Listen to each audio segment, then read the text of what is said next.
ক্ৰমাৎ অধিক ৰহস্যঘন হৈ পৰিছে গুৱাহাটীৰ পায়েল শইকীয়াৰ মৃত্যুৰ ঘটনা। এতিয়ালৈকে এই চাঞ্চল্যকৰ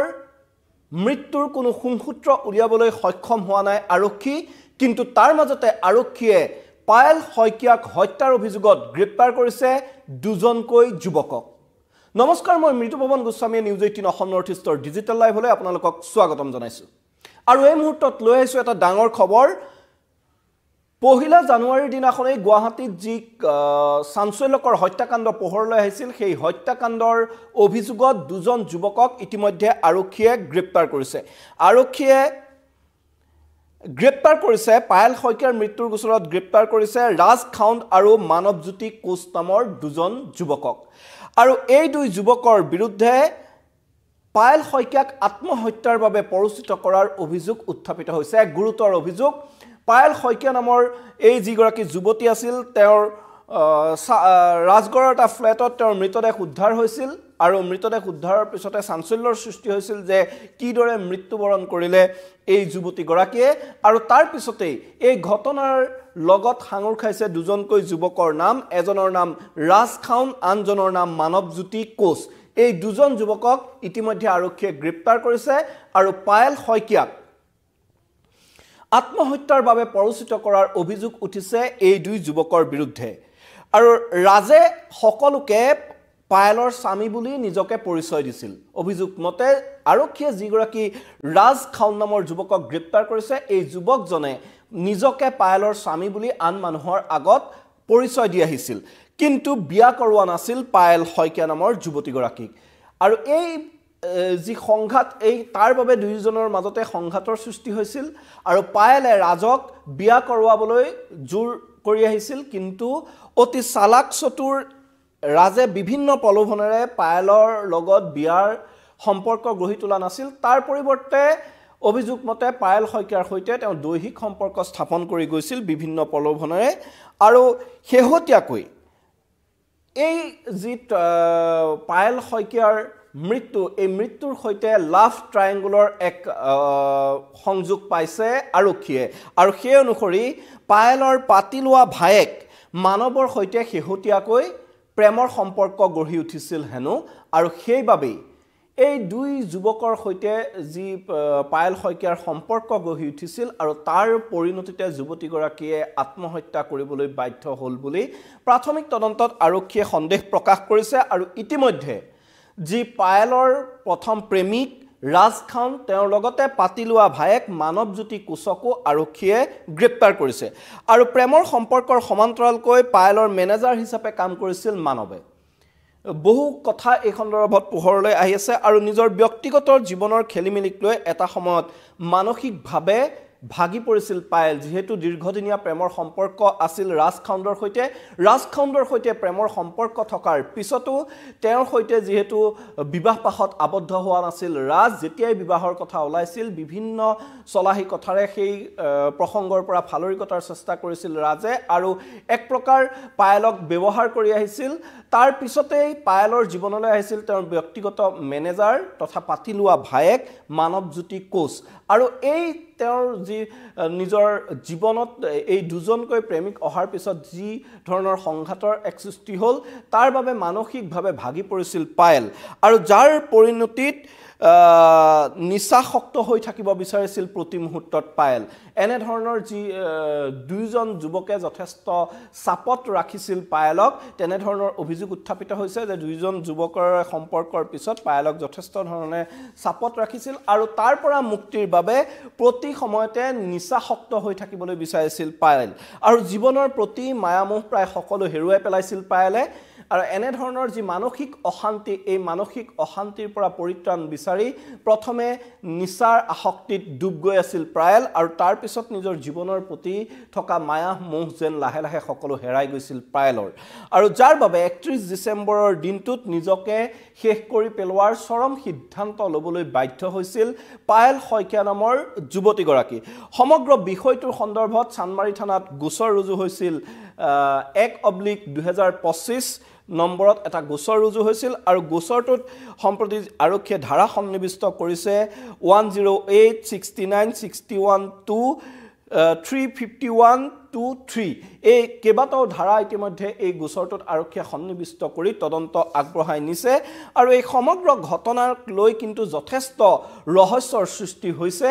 আৰু ইতিমধ্যে আৰক্ষীয়ে এইটো লাভ ট্ৰায়াঙ্গলৰ ঘটনা বুলি এক প্ৰকাৰ মন্তব্য কৰিব বিচাৰে যিহেতু তেওঁৰ এগৰাকী প্ৰেমিক দীৰ্ঘদিনে তেওঁৰ সৈতে প্ৰেমিকগৰাকী তেওঁৰ ভাড়াঘৰৰ ফ্লেটত আছিল আৰু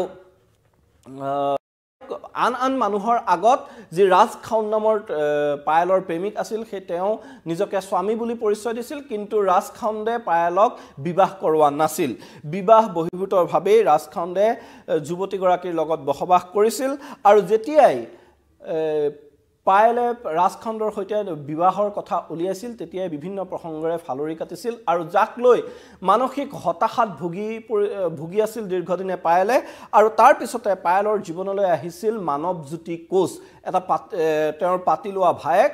তথা মেনেজাৰ এই মানৱজ্যোতি কোচ তেওঁৰ জীৱনলৈ অহাৰ পিছত তিনিওৰে মাজত যথেষ্ট সংঘাত বাঢ়িছিল আৰু তাৰ পিছতেই তীব্ৰ মানসিক অশান্তিত ভুগি চৰম হতাশাত ভুগিছিল পায়েল শইকীয়াই যি কাৰণে পায়েল শইকীয়াই এতিয়া এনেদৰে চৰম সিদ্ধান্ত ল'বলগীয়া হ'ল বুলি এক প্ৰকাৰ প্ৰাথমিক তদন্তত আৰক্ষীয়ে প্ৰকাশ কৰিছে আৰু সেইদিনা কি হৈছিল প্ৰকৃততে 31 ডিচেম্বৰৰ নিশা প্ৰকৃততে কি হৈছিল এক সূত্ৰৰ মতে মৃতদেহ উদ্ধাৰ হোৱাৰ পূৰ্বে ফ্লেটত চলিছিল সুৰাৰ আড্ডা সেইদিনাও 31 ডিচেম্বৰৰ নিশা পাৰ্টি হৈছিল আৰু পাৰ্টি সময়ত সুৰাৰ আড্ডা চলিছিল তেওঁলোকৰ ফ্লেটত আৰু আমাৰ হাতত এই মুহূৰ্তত আহি পৰিছে যি দুজন যুৱকক আৰক্ষীয়ে গ্ৰেপ্তাৰ কৰিছে তেওঁলোকৰ কিছু দৃশ্যাংশ আমি দেখুৱাব বিচাৰিছোঁ এই ফ্লেটটোতেই সংঘটিত হৈছিল 31 ডিচেম্বৰৰ নিশা সেই চাঞ্চল্যকৰ ঘটনা চিচিটিভিত কিছু ভিজুৱেল আবদ্ধ হৈছিল আৰু তাৰ তথ্যৰ ভিত্তিতে চিচিটিভি ভিজুৱেলছৰ ভিত্তিতে আৰক্ষীয়ে এই অভিযান আৰম্ভ কৰিছিলে অভিযান আৰম্ভ কৰি দুজন যুৱকক এজন তেওঁৰ যি পাতি লোৱা ভায়েক মানৱজ্যোতি কোচক আৰক্ষীয়ে গ্ৰেপ্তাৰ কৰিবলৈ সক্ষম হৈছে তাৰ বিপৰীতে আনজন যি তেওঁৰ প্ৰেমিক আছিল ৰাজ খাউন সেই প্ৰেমিক ৰাজ খাউনকো আৰক্ষীয়ে গ্ৰেপ্তাৰ কৰিবলৈ সক্ষম হৈছে এইজন হৈছে ৰাজ খাউন পায়েলৰ প্ৰেমিক এই দুজন যুৱকক আৰক্ষীয়ে ইতিমধ্যে গ্ৰেপ্তাৰ কৰিবলৈ সক্ষম হৈছে আৰু চানমাৰীৰ যি দয়াসাগৰ ৰেঙনি এপাৰ্টমেণ্টৰ চিচিটিভি সেই চিচিটিভিত 31 ডিচেম্বৰৰ নিশা বন্ধু হৈছিল পায়েল সহ তেওঁৰ বন্ধুৰ নিশাৰ কিছু গতিবিধি আৰু প্ৰতিদিনে সুৰাৰ পাৰ্টি চলিছিল পায়েলৰ H4 নম্বৰৰ যিটো ফ্লেট আছে সেই ফ্লেটটোত প্ৰতিবেশীসকলে জনোৱা মতে প্ৰতিদিনেই সেই যি H4 নম্বৰৰ ফ্লেটটো আছিল যিটো ফ্লেটত পায়েল থাকিছিল সেই ফ্লেটটোত সুৰাৰ পাৰ্টি চলিছিল আৰু যিদিনা পায়েলৰ মৃতদেহ ৰহস্যজনক পৰিস্থিতিত উদ্ধাৰ হৈছিল সেইদিনাও কিন্তু সেই ফ্লেটটোত 31 ডিচেম্বৰৰ নিশাও সুৰাৰ আড্ডা বহিছিল আৰু চিচিটিভিত তেওঁৰ দুই বন্ধু তথা পায়েলৰ কিছু গতিবিধি আৰক্ষীয়ে লাভ কৰিবলৈ সক্ষম হৈছিল আৰু মানৱ আৰু মনোজ নামৰ দুই বন্ধুৰে আছিল পায়েলৰ ঘনিষ্ঠ সম্পৰ্ক ইতিমধ্যে আমি কৈছোৱে আৰু ঘটনাৰ পূৰ্বে ফ্লেটৰ কৰিডৰত পায়েল আৰু মানৱৰ মাজত হৈছিল কাজিয়াৰ সূত্ৰপাত এইখিনিতে যোনটো এই আৰক্ষীৰ তদন্ত আগবঢ়োৱাত চিচিটিভিৰ ভিজুৱেলে যথেষ্ট সহায় কৰিছিল আৰু 31 ডিচেম্বৰৰ নিশা যিদিনা পায়েলে নিজকে শেষ কৰি দিলে সেইদিনা কিছু সময়ৰ পূৰ্বে এই যি ফ্লেট আছিল ফ্লেটটোৰ কৰিডৰত প্ৰেমিক মানৱৰ সৈতে পায়েলৰ যথেষ্ট সংঘাত হৈছিল আৰু এই কাজিয়াৰ পিছতে পায়েলে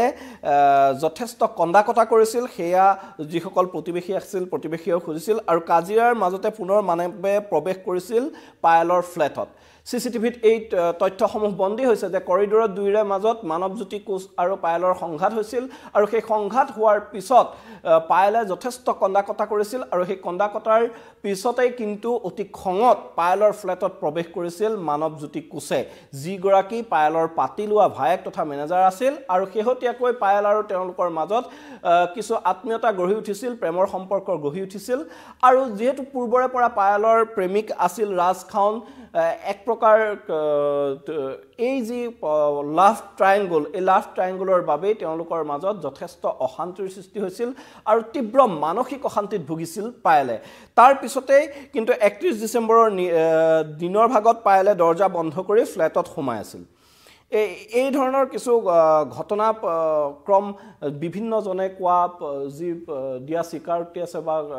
প্ৰতিবেশীসকলে যি ধৰণৰ কথা আৰক্ষীক জনাইছে তাৰ পৰা এনে কিছু তথ্য পোহৰলৈ আহিছে আৰু নিশা পুনৰ পায়েলৰ ফ্লেটলৈ আহিছিল দুই বন্ধু মানৱ আৰু মনোজ আৰু কেইবাজনো সতীৰ্থ আহিছিল কেৱল দুজনেই নহয় দিনটো ফ্লেটত দুৱাৰ বন্ধ কৰি পায়েল সোমাই আছিল আৰু নিশালৈ কেইবাজনো বন্ধু আহিছিল লগতে কিন্তু মানৱো আহিছিল আৰু সেই যিটো পায়েলৰ ফ্লেট আছে সেই ফ্লেটটোত এক সুৰাৰ আড্ডা বহিছিল আৰু বিগত 3 মাহ ধৰি পায়েলৰ সৈতে সম্পৰ্ক আছিল মানৱ নামৰ যুৱকজনৰ আৰু ৰাজ নামৰ এজনক স্বামী বুলি পৰিচয় দি ফ্লেটটো ভাড়ালৈ লৈছিল পায়েল শইকীয়াই এই যি কথা ইতিমধ্যে আমি উল্লেখ কৰিছো যে ৰাজ খাউন নামৰ যিজনক ইতিমধ্যে আৰক্ষীয়ে গ্ৰেপ্তাৰ কৰিছে সেই ৰাজ খাউনৰ তেওঁ স্বামী বুলি পৰিচয় দি এই ফ্লেটটো ভাড়ালৈ লৈছিল পায়েলে আৰু 3 মাহ পূৰ্বে ৰাজ নামৰ যুৱকজনৰ সৈতে সম্পৰ্ক সেট কৰিছিল পায়েল শইকীয়াই এই যিগৰাকী ৰাজ খাউন আছিল তেওঁৰ সৈতে কিন্তু 3 মাহ পূৰ্বে সম্পৰ্ক সেট কৰিছিল আৰু এনে ধৰণৰ যি প্ৰেমত বিফল হৈ হয়তো ৰাজে এই যুৱতীগৰাকীক মৃত্যুৰ মুখলৈ ঠেলি দিলে নেকি নে মানৱে ৰাজৰ সৈতে পুনৰ সম্পৰ্ক স্থাপন কৰিব বিচাৰিছিল পায়েলে তাক লৈ মানৱৰ সৈতে সংঘাত হৈছিল এনে ধৰণৰ বিভিন্ন কথা বতৰা এতিয়া ৰহস্যৰ আৱৰ্তত সোমাই পৰিছে আৰু ঘটনাৰ দিনা পায়েল আৰু মানৱৰ মাজত হোৱা কাজিয়াৰ পূৰ্বে সিগাৰেট আনিবলৈ দিছিল ফ্লেটৰ সিকিউৰিটি গাৰ্ডক কিছু তথ্য আছে সিকিউৰিটি গাৰ্ডৰ যি স্বীকাৰোক্তি আছে যে ঘটনাৰ দিনা পায়েল আৰু মানৱৰ মাজত যেতিয়া কাজিয়া হৈছিল তাৰ পূৰ্বে সিকিউৰিটি গাৰ্ডক সিগাৰেট আনিবলৈ দিছিল পায়েলে আৰু এপাৰ্টমেণ্টৰ সিকিউৰিটিয়ে পুৱা 7:30 বজাত পায়েলৰ কাৰণে সিগাৰেট আনি দিছিল এই ধৰণৰ কিছু তথ্য আহিছে যে এই সিকিউৰিটি গাৰ্ড যি আছিল এপাৰ্টমেণ্টৰ তেওঁ 7:30 বজাত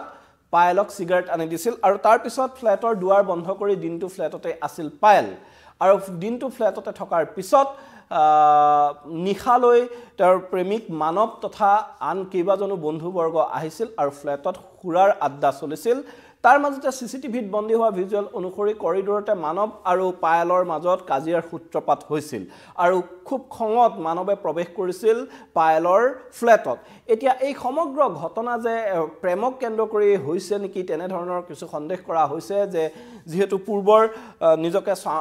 স্বামী বুলি পৰিচয় দিয়া ৰাজ খাউনৰ সৈতে 3 মাহৰ পূৰ্বে তেওঁৰ সম্পৰ্ক সেট হৈছিল আৰু কিছু স্থানীয় লোকে জনোৱা মতে যে